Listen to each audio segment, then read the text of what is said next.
కనుకనే ఈయన అంటున్నాడు, నిన్ను నువ్వు కాపాడుకో.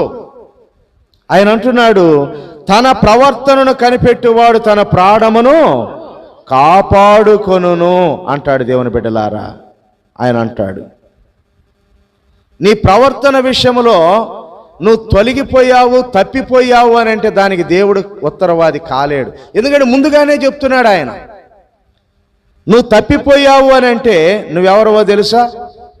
భక్తిహీనుడవి, భక్తిహీనురాలివి. ఇప్పుడు చదవండి సామెతల గ్రంథము 12వ అధ్యాయము 26వ వచనం.